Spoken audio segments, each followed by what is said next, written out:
अध्याय 29। अय्यूब ने फिर अपनी गूढ़ बात उठाई और कहा, भला होता कि मेरी दशा बीते हुए महीनों की सी होती, जिन दिनों में परमेश्वर मेरी रक्षा करता था, जब उसके दीपक का प्रकाश मेरे सिर पर रहता था और उससे उजियाला पाकर मैं अंधेरे में चलता था। वे तो मेरी जवानी के दिन थे, जब परमेश्वर की मित्रता मेरे डेरे पर बनी रहती थी।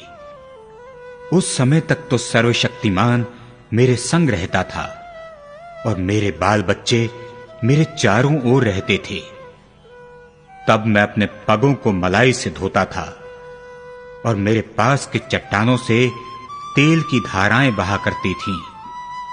जब जब मैं नगर के फाटक की ओर चलकर खुले स्थान में अपने बैठने का स्थान तैयार करता था, तब तब जवान मुझे देखकर छिप जाते थे और पुरनिये उठकर खड़े हो जाते थे।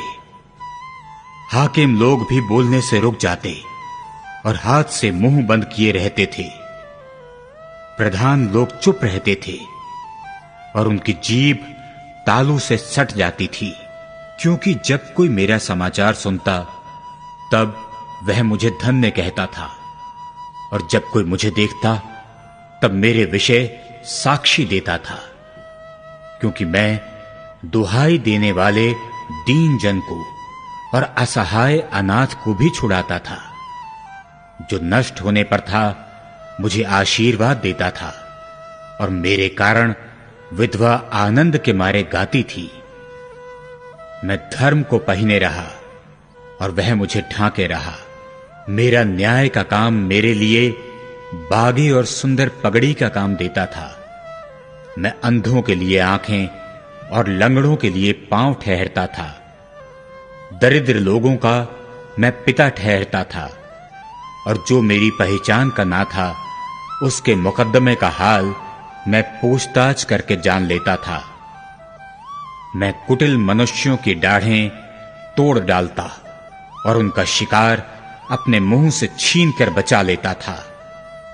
तब मैं सोचता था, मेरे दिन बालों के किनकों के समान अनगिनत होंगे और अपने ही बसेरे में मेरा प्राण छूटेगा। मेरी जड़ जल की ओर फैली और मेरी डाली पर ओस रात भर पड़ी रहेगी।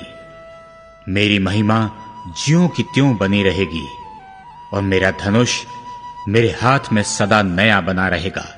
लोग मेरी ओर कान लगाकर ठहरे रहते थे और मेरी सम्मति सुनकर चुप रहते थे।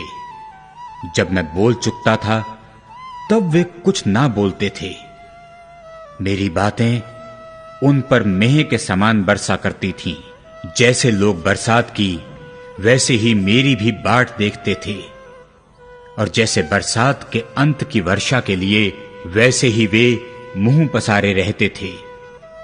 जब उनको कुछ आशा ना रहती थी तब मैं हंसकर उनको प्रसन्न करता था, और कोई मेरे मुंह को बिगाड़ ना सकता था। मैं उनका मार्ग चुन लेता और उनमें मुख्य ठहर कर बैठा करता था, और जैसा सेना में राजा या विलाप करने वालों के बीच शांति दाता, वैसा ही मैं रहता था।